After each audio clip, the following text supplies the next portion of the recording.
Hello! Happy Godzilla Day and welcome to the first part of what will be my video on Shin Godzilla. As with my King of the Monsters Great Joy video, I will be releasing sections of the whole work before releasing the full video later this year, hopefully. This will not only give everyone something to watch in the meantime, but allow people to give their thoughts on the subject, and, possibly, have input into the eventual final work. With all that said, let's get on with the video. Rough diamonds are priceless. They are the untouched gems of the earth, whose potential is only limited by the imagination and skill of those willing to shape them. Just so are the ideas of a creative mind. Fresh and raw, these ideas are full of potential, but just like a diamond, they need to be shaped to take their final form. Shin Godzilla is a diamond whose substance was forged over many years and whose form was carved from more recent events. A simple glance is eye-catching. A sustained look is fascinating. But look too closely and tiny fractures will become clear. Even closer and for too long, and that gleam, that shimmer of light you saw initially, suddenly materializes as a crack running through the precious gem. This is the best way I can describe the film Shin Godzilla in a short amount of time. Its history, its creation, its manifestation, all are the hard work of talented hands. The final product is a work of art, holding much value as well as future potential. But as close to a masterpiece as Shin Godzilla is, there is also a flaw in it that will forever keep it from reaching such heights. It is undeniably a treasure to behold, just not a perfect one. With that said, let us examine why exactly Shin Godzilla is a fractured diamond. Shin Godzilla opens with the Toho Company logo, twice. Once for the contemporary version and again for the older logo seen at the start of so many classic Godzilla films. These are accompanied by the booming footsteps of a long ago classic, and followed by the name of the film in bold black and white and the bellow of a cinematic legend. All of this is a near facsimile of the 1954 Gojira.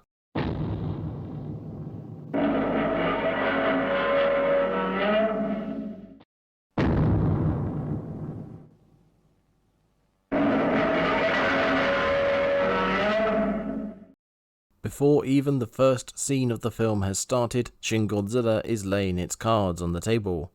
It's telling us this is going to be the old film but new, a classic reimagined. From these logos and titles alone we can expect something more serious, more thematic, more politically charged. This ain't your mama's Godzilla, this is your grandmama's Godzilla.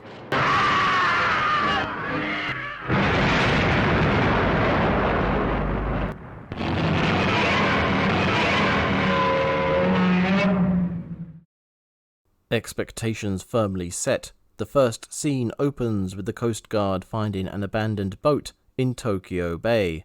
It is curiously intact and undisturbed, making the boat reminiscent of such mysterious vessels as the Mary Celeste.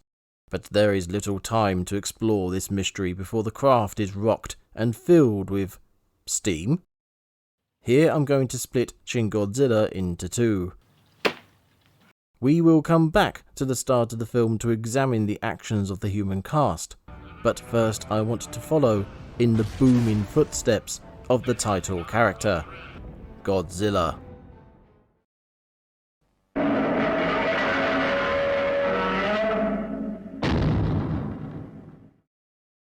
Godzilla makes himself known with an earthquake and by boiling the water in Tokyo Bay.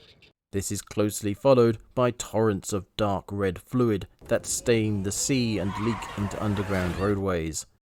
The waters begin to settle as the steam dies down, but this is only the calm before the storm. A huge limb emerges from the torrent, reaching up into the sky, the first real sign that something is alive down there.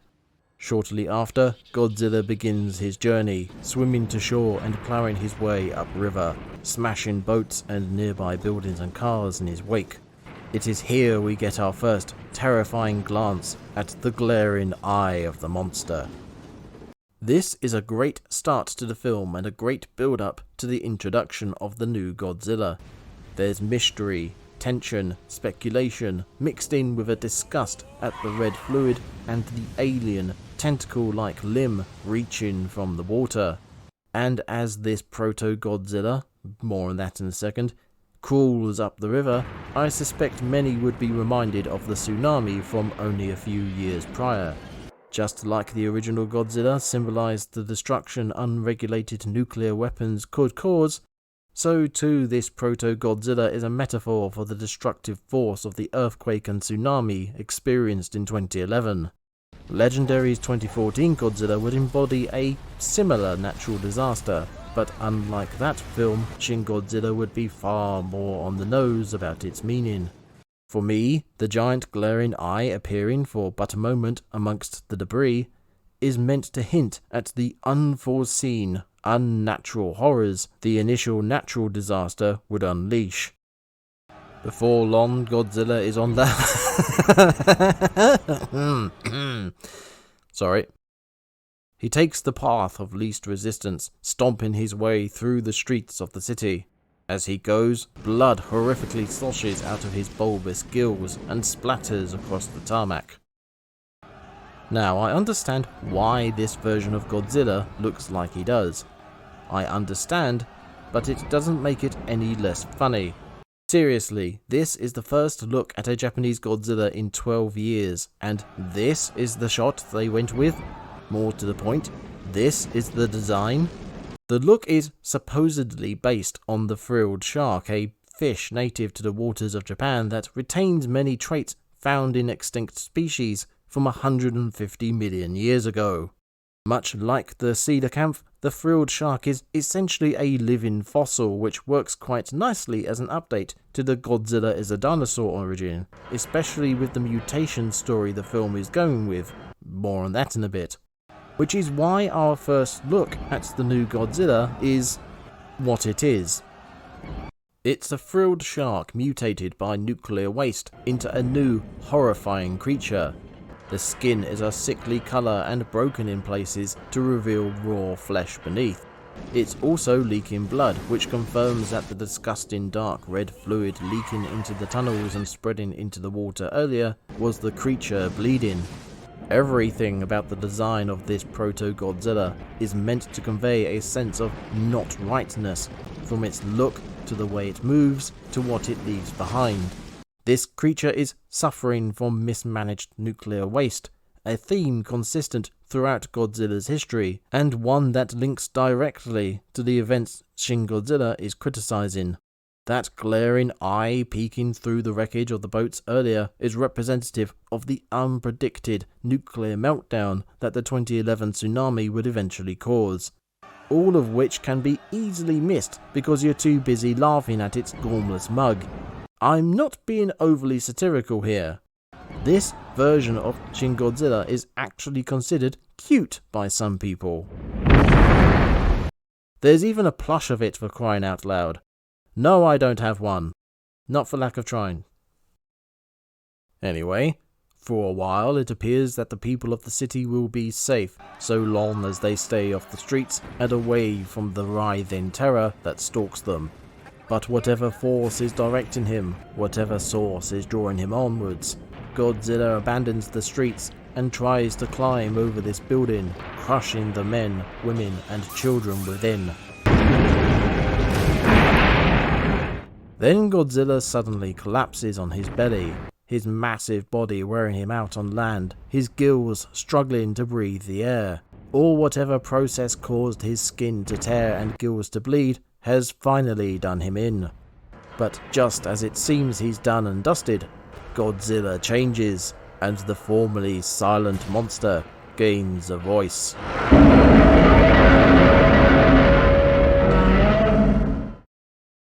The ambiguity of Godzilla's goals in this film are never questioned. He moves in a direction, and that's as far as we ever know. I do like that he follows the roads though, at least for the most part. Some animals have been found following man-made features when navigating the land. Seeing this Godzilla do the same is a nice little touch in that regard. Plus it's logical given roads are the path of least resistance through a city.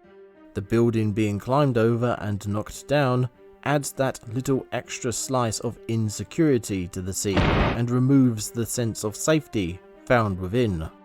This is consistent with the inspiration for and theme of Shin Godzilla. The natural disasters of the earthquake and tsunami, though terrible, were somewhat negated by the more modern structures that people sought shelter in. Then the nuclear power plant melted down and suddenly these bastions of safety were not safe anymore. Godzilla suddenly climbing and crushing a building, seemingly at random, exposes human fragility in the face of disaster. I do have some issues with the sense of scale though. Despite this being the smallest version of Godzilla we see in the film, it is still bloody big. Yet when scaling this building, flopping over it almost comically, he moves far too fast. Then there's the crawling. There's several shots where it looks like he's pushing his body along the ground, something to be expected given his size and lack of forelimbs, at least initially. But in this shot, he's holding his body off the floor. That is kind of insane to think about, to have that much weight overhanging his legs and still managing to keep himself up. It makes the giant monster feel much less massive and much less real.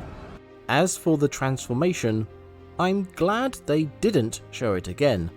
For whatever reason, they went with this rippling effect on his skin, and honestly, I thought there was something wrong with my screen when I saw it. It doesn't look like an organic process taking place, it looks like a visual cock-up. The actual transformation I can get behind though, even if I think it's a bit quick. It gets this bulbous, almost ridiculous looking creature into a more familiar shape. And it also represents the changing nature of not only all natural disasters, but specifically the 2011 one as already mentioned. This Godzilla roars with the deep bellow of the original Godzilla from 1954.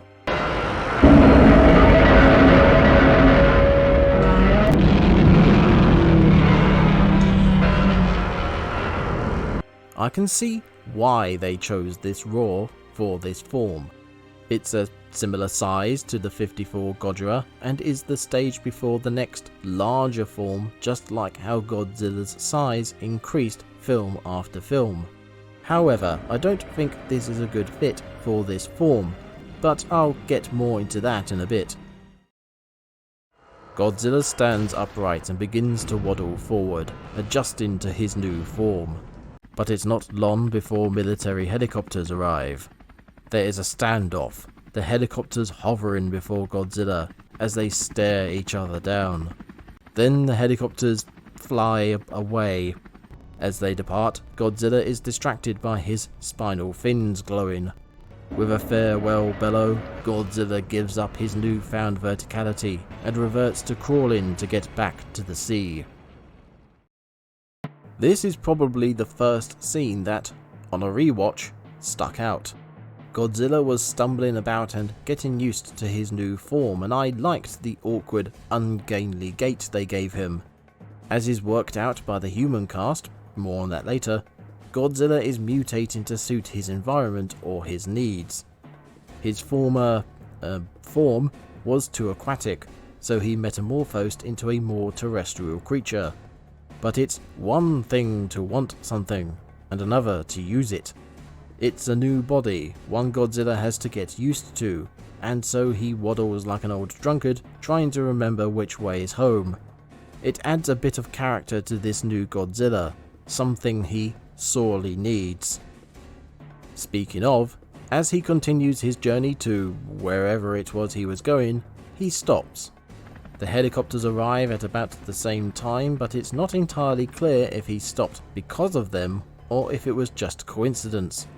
Based on his lack of reaction to their leaving, or anything for that matter, it would appear it was coincidence, which then leaves me wondering why he stopped.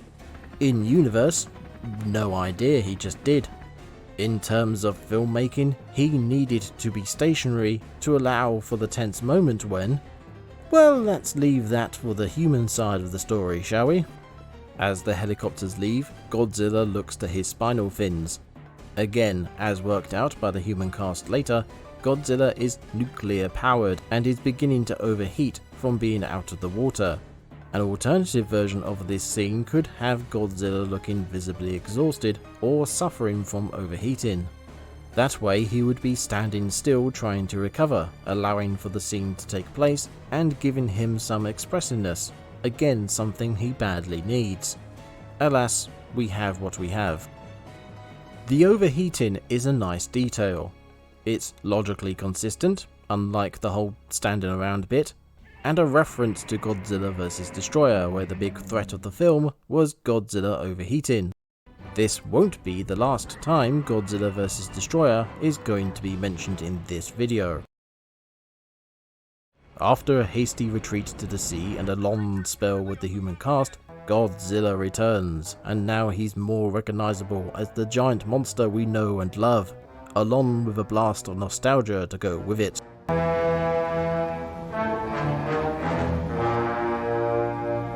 Once again, Godzilla slowly makes his way towards the city, his even larger form making his movements deceptively slow. This is probably my favourite part of the film. It still suffers from issues, but overall it's very well done. The size and shape of this new form are relatively similar to the Heisei Godzillas, but tweaked to look more horrific, more alien, a theme throughout this film's design of the Big G. The skin keeps the aesthetic of the old Godzillas, i.e. the bodily scars of nuclear bomb survivors. This aesthetic makes sense not only given the origins of this Godzilla, but also in context to a creature who keeps changing size and shape, the body never getting a chance to heal over the stretched and torn skin. The face is terrifying and reminiscent of the 1954 Godzilla, down to the beady but glaring eyes. One look at this visage lets you know this ain't your friendly neighborhood Godzilla. The spikes along the back, a standard Godzilla design aspect since his inception, makes sense in context. The spinal fins are used as radiators to manage body heat. The larger and spikier they are, the more surface area they have and the more heat can be dispersed. This gives the designers an excuse to make them look even more horrific to match the rest of the body. The tail is huge and the most expressive part of this Godzilla, a clear design progression from earlier versions. The only complaint I have about the design is the arms. In still images and in the models, they look agonized and emotive, which is great, but in the film they look frozen and lifeless. They might be a reference since only one of the original suit's arms could be moved. But here, having both arms immobile and stuck in such a pained position makes them very noticeably unmoving. It would have been nice to see them doing something so they didn't look so artificial. Actually, there's another design complaint I have. Once again, they pick the worst shot to introduce this new Godzilla. Granted, the very first shots are good, especially the close-up of his face. Ugly motherfucker. But then they cut to a headless shot of his fat thighs. Why? As someone who owns a model of Shin Godzilla, I can say that, for the most part, his design looks great. It's only from one particular angle, dead on, that it loses some of that uniquely grotesque fascination and starts to look silly. From straight on, he looks like a butternut squash gone rotten. This is potentially down to either the original design being made for a suit actor, and after deciding to go with CGI instead, they didn't adjust anything so it kept the large legs. Or, like I said, this form was meant to harken to the Heisei era Godzillas, who also had large legs, but tweaked to look more unsightly. If so, congrats, it looks awful. Alas, no Godzilla emerging from the sea? I know technically we see him walking out of the ocean, but he's barely ankle deep. In pretty much every film, Godzilla enters stage left by rising out of the sea. It's like his gimmick or something. Earlier in the film, we saw the smaller form of Godzilla dragging itself out of the water, along a river, and into the city streets. Now with this new large form, it would be like the Godzilla films of old to see him make his grand entrance. Instead, he's already up and out.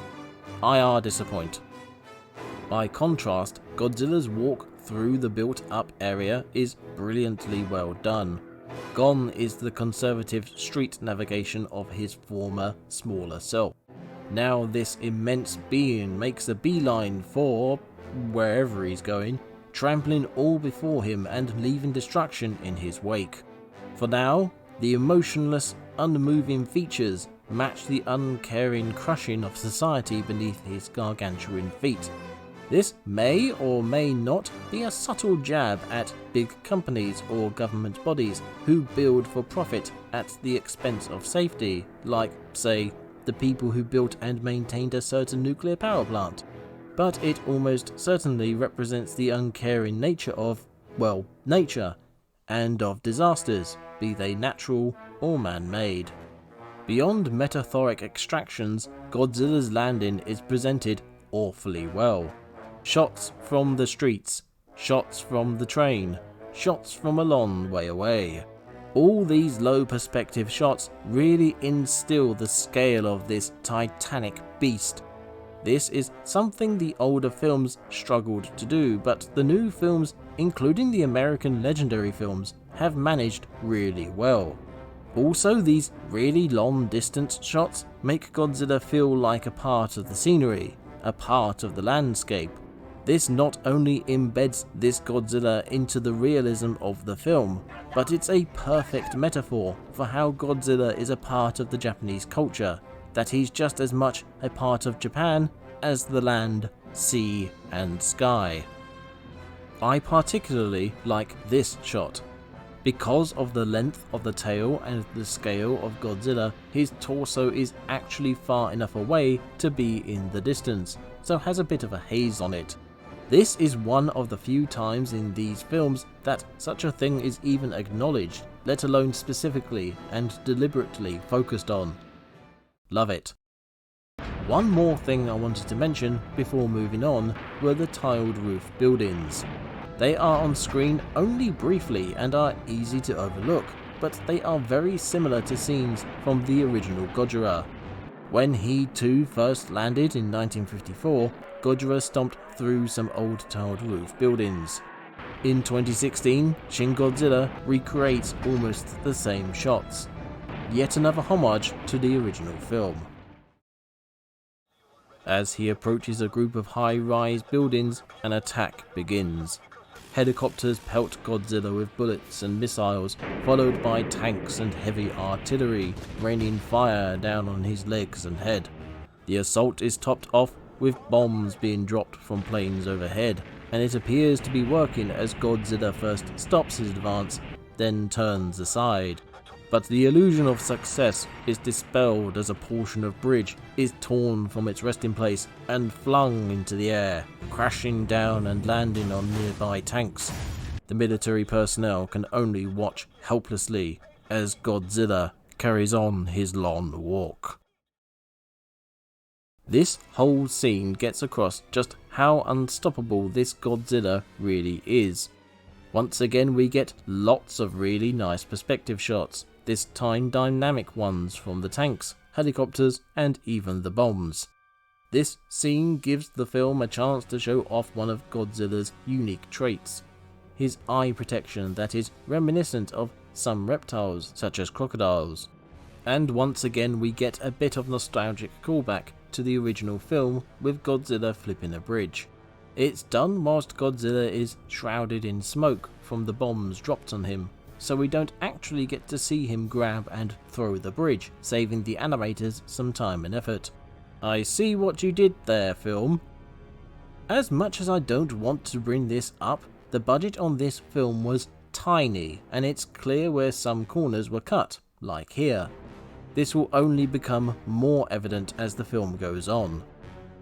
The last shot of Godzilla here is a slow tilt up his body, showing A, how little to no damage the military did, and B, how grotesquely deformed his skin is. It shows the futility of combating this godlike creature.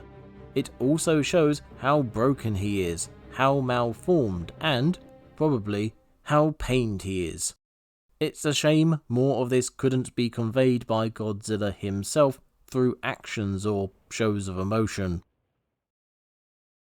As Godzilla stomps into the city proper, causing power outages as he goes, 2 bombs fall from the sky. Unlike the harmless bouncing of the bullets, missiles and bombs from earlier, these 2 plunge through Godzilla's skin and into his back. Their victories are told in flame and blood.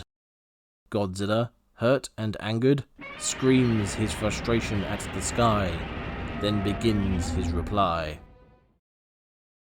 We get more visually impactful images of Godzilla, his glowing flesh standing out in the darkness caused by his passing. And speaking of impactful, we get some of the most physical damage a Godzilla has ever suffered on film, alongside assaults from Biollante and Mechagodzilla. This is something that often gets brought up by people when discussing how impervious Godzilla is. Someone inevitably brings up heavy-duty weapons like bunker busters, and there is rarely a good answer to them other than, we have to accept they don't work. In Shin Godzilla we find out that they do in fact work, and they do a lot of damage. However, this Godzilla is different than most, so whereas such damage might kill or even cripple another monster, this bombing run only serves to enrage the Titanic terror.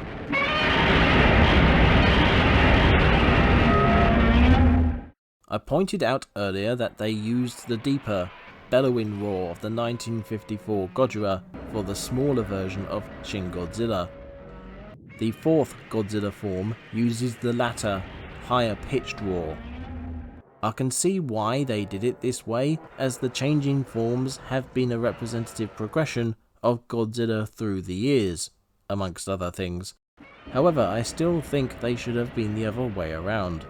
The higher pitched roar sounds more like a scream that would have fit in nicely with the pained depiction of the smaller forms. The deeper roar sounds more menacing, which would have fit well with the larger, more imposing form. But I suppose it doesn't hurt to have the roars this way around. Plus they do something with it at the end that's somewhat cool. Hell, let's do this properly. Let me know what you think about the roars. At any rate, we're at the main event. The exposed red flesh of Godzilla's skin glows bright purple as the radiation in his body builds and builds. His mouth opens wide, wider than it should, splitting into 3 sections like some alien creature. From it spews a sooty smog that flows through the city streets like a black flood. The smog turns to flame, lighting the city afire, scorching streets and melting buildings. Finally, the fiery plume becomes laser focused, and Godzilla raises his head to cut the harmful presence from the sky. 2 more bombers approach, and it appears Godzilla has finished his retaliation. Then, like a deadly light show, more lasers lance from between Godzilla's spinal fins, cutting planes and bombs alike from the sky. The threat gone, Godzilla opens his mouth, loosing his destructive beam once more, cutting through buildings all around him. Slowly, the beam dissipates, back to flame, to smoke, to nothing. Godzilla stands tall, surrounded by a burning city, his enemies defeated, before bowing his head in exhaustion and falling into a deep sleep. This entire sequence is wonderful to watch and to listen to. Changing Godzilla's colour scheme to purple was a bold move. It makes this Godzilla even more striking and visually distinct than he already was. The transition of the breath attack is really well done. It has a mechanical feel to it, like a gas torch being turned on and focused. The transition from smoke to fire to laser visually embodies the development of Godzilla's breath attack throughout the years and takes it to the next level. The sound effects used only strengthen this comparison.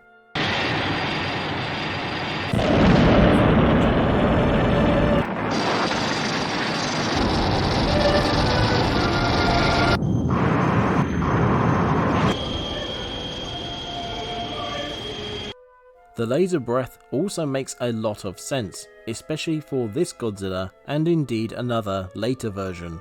Both Shin Godzilla and Godzilla Earth have laser-like breath attacks.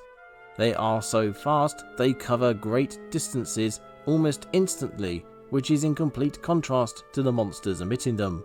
Fast-moving projectile attacks make all of the sense for incredibly large creatures that can't move very fast at all. Shin Godzilla's laser is especially potent as the slightest, slowest movement of his head sweeps his beam over a great distance.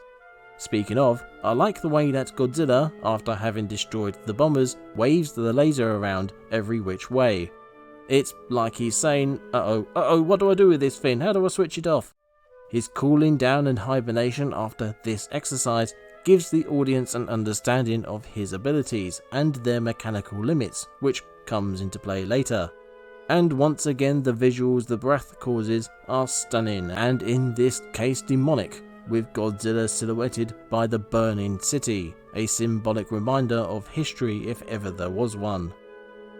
I do have some issues with this event, and unfortunately this is where we begin to see what I can only presume is the limited budget having an effect.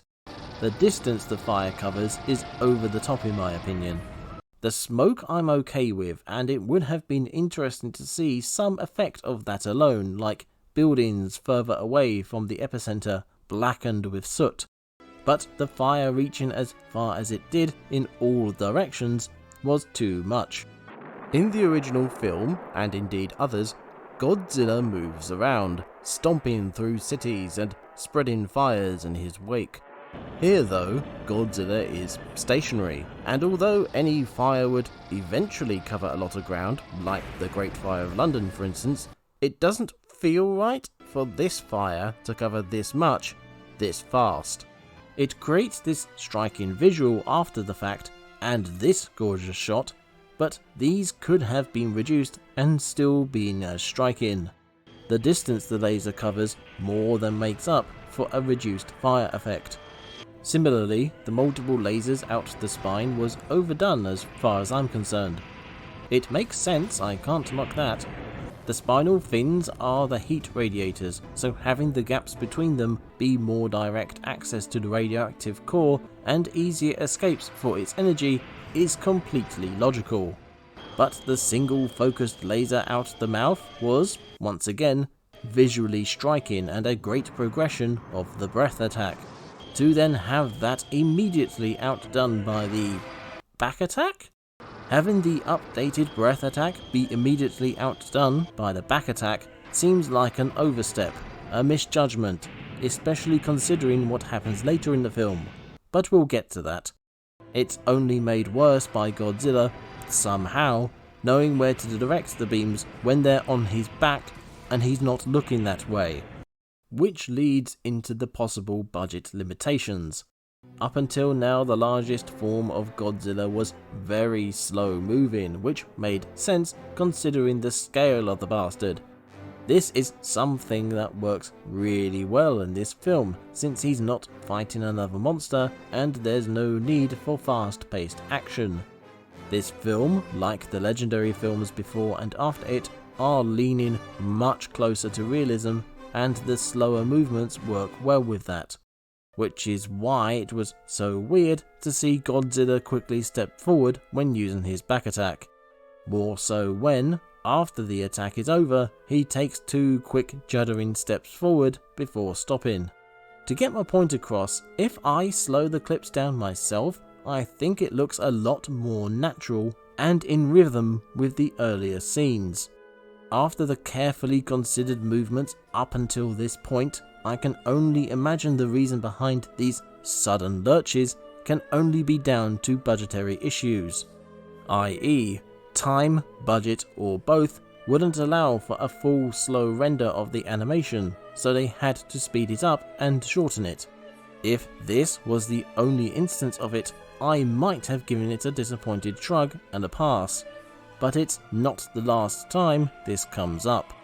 I also find it odd his tail stays up when he goes into hibernation. This is a nitpick for sure, especially after everything else I just talked about, but it really bothers me. At the end of the film it makes more sense that his tail stays up, but here in context it should be on the ground.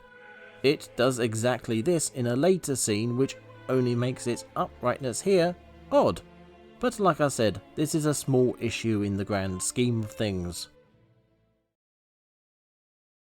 This is our introduction to Shin Godzilla, and altogether I think it's mostly positive. Visually striking, mechanically sound, and nostalgically minded, it makes for a great update and adaptation of Godzilla.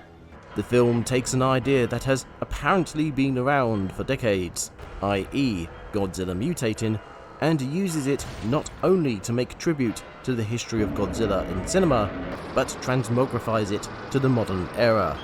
The mutations changing the scale of Godzilla, roars from different eras applied to these forms, and the breath attacks changing from smoke to fire to laser, all perfectly depict this cinematic progression. And this is not restricted to the visuals. The music follows suit, a mix of old tracks and newer inspirations.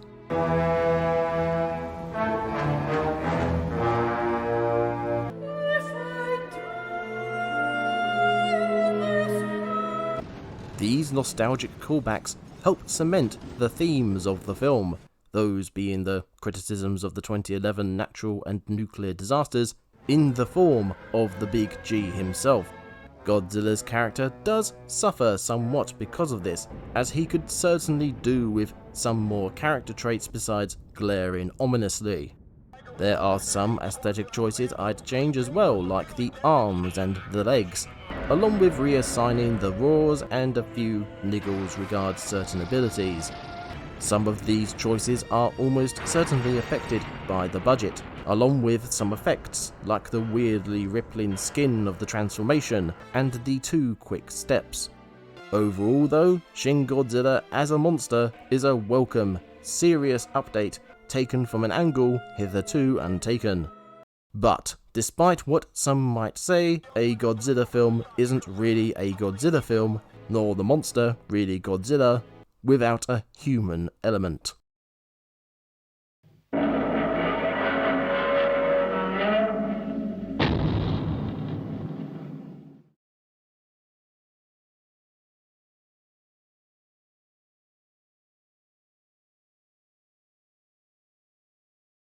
Thank you for watching this video. Part 2 will be coming out in a few weeks' time, with any luck. Leave a comment if you have any thoughts on what I've said in the video, and make sure you're subscribed so you know when the next part actually comes out. Links to my Patreon and Etsy store are in the description as always. Once again, thank you for watching.